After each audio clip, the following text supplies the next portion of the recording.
Hola chicos de quinto de primaria, qué bueno saludarles de nuevo por este medio, ¿qué tal? Ahora sí les traigo la clase de química, no se la había subido porque bueno, estaba decidiendo a ver qué clase realizar durante el Zoom, aún tenía este, la, tenía allí la duda, hacíamos química, hacíamos biología, porque en el formato decía química, pero yo prefería hacer biología, ¿qué hacemos en ese caso? Bueno, entonces me decidí por hacer biología y creo que fue muchísimo mejor porque la clase de biología estuvo excelente, nos gustó a todos y creo que lo más importante es que aprendimos. Entonces, ahora nos vamos a dedicar a química y aparece esta imagen allí porque vamos a hablar de la materia y como esa imagen es un átomo que tiene su núcleo atómico allí, los electrones dando vuelta alrededor de ese núcleo atómico, entonces es la característica más representativa de la materia. Continuemos entonces.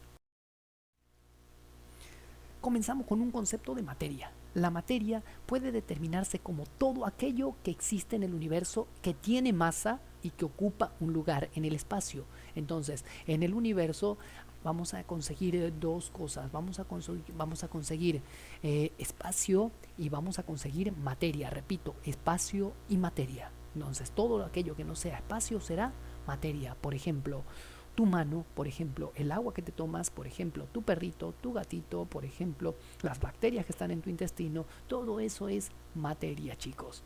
Entonces, la materia está formada por qué cosa? Muy bien, por átomos y es lo que estudia el propósito o la finalidad de esta clase es conocer las características físicas, químicas y organolépticas de la materia. Extraño ese nombre, ¿verdad? Verás que no es tan complicado. Entonces hablaremos de esas tres cosas: características físicas, químicas y organolépticas de la materia. Recordemos que la materia, que es el objeto de estudio de la química, se encuentra formada por átomos. ¿Ok? Está formada por átomos y esa sería la respuesta a esa pregunta. ¿Cómo está formada? Por átomos. Y los átomos en su interior van a, van a tener un núcleo atómico y una nube electrónica. Observen, unos electrones alrededor de ese núcleo. En el núcleo están estas partículas que aquí se ven verdecitas y rojitas, que son los protones y los neutrones. No es que sean verdes o rojos, en realidad no podemos ver el color de los átomos porque son más pequeños que los fotones. Pero en este caso pues, lo hemos representado así para tu aprendizaje. Aquí tenemos los protones, los neutrones en el núcleo y los electrones dando vuelta alrededor. Entonces cada una de estas partículas va a formar la materia, pero hay mucho espacio entre esas partículas y ese espacio no lo vamos a contar como materia. Continuamos.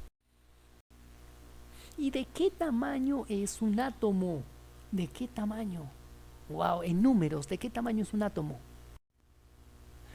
Allí está. Aquí dice un angstrom. Un angstrom o lo mismo que decir 0,00000000001 metros. Pequeño, ¿verdad? Entonces, ese es el tamaño de un átomo. ¿Se puede ver? Pues prácticamente no se puede ver un átomo. Eh, Solamente las estructuras que van formando los mismos. Y ahora sí, características de la materia. Hablamos de tres. ¿Cuáles eran? Las recuerdas, perfecto. Físicas, químicas y organolépticas. ¿Cuáles son? Las siguientes. Características físicas de la materia.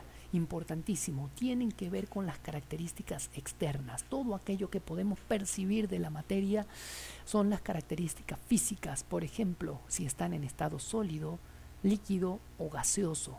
¿Ok? Eso serían características físicas de la materia o características externas. Ahora vamos con las características químicas de la materia. Características químicas son las características internas, las que no podemos ver, pero que están allí, que caracterizan a las sustancias. Por ejemplo, un metal no se oxida a la misma velocidad que una manzana, por ejemplo, ¿sí? Una manzana, si la muerdes, si la dejas al aire, se comienza a oxidar de una vez. Ahora un metal pasarán muchos días para que se comience a oxidar. Por eso son características de la materia internas, porque la oxidación es una de ellas, pero no las puedes ver. Está la oxidación, la combustión, que tiene que ver con como cuando enciendes cuando enciendes la cocina para cocinar, valga la redundancia, prendes esa llama allí, ocurre combustión. Respiración, lo que realizas todos los días. Fermentación, Ay, han probado cuando una chicha se pone ácida, se daña, o cualquier refresco en la nevera, pasan muchos días o fuera de la nevera, o la leche fuera de la nevera y se coloca ácida. Eso es fermentación y eso es una característica química. La reactividad es qué tanto reacciona esa sustancia con otra. Por ejemplo, la sal reacciona rápidamente con el agua y se disuelve dentro del agua. Es un ejemplo muy básico. La descomposición de las sustancias también es una característica química, porque las bacterias influyen sobre aquellos organismos que han muerto, por ejemplo, para descomponerlos y darle todos los nutrientes que el suelo necesita. Entonces son características internas o características químicas. ¿Cuál nos falta? Nos faltan las características organolépticas. Las características organolépticas son aquellas que podemos percibir a través de los sentidos. Sencillo, más difícil la palabra de lo que es. Entonces, organolépticas son las que percibimos con los sentidos: vista, gusto, olfato, tacto. Esas son las características organolépticas. Entonces, el sabor, por ejemplo, es una característica organoléptica. El olor es una característica organoléptica. El color es una característica organoléptica, que lo captamos con nuestra vista, y las texturas también son características organolépticas porque lo percibimos con el tacto. ¿Se entendió? Seguro que sí, chicos. Esta clase de química llega hasta aquí. Y mañana no hay clases, qué sabroso para todos, pero no importa, vamos a aprovechar para compartir con nuestros familiares. Ahorita que los tenemos en casa, juguemos con ellos. Papito, mamita, te invito a jugar con tus niños. Vuelve a ser niño una vez más para que alcances ese estado mental que llamamos cielo. Ok, chicos, se despide su profesor de biología. Gracias, papito, gracias, mamita, por permitirnos desde Científico del Norte llevar educación desde casa. Hasta la próxima. Chao, chao.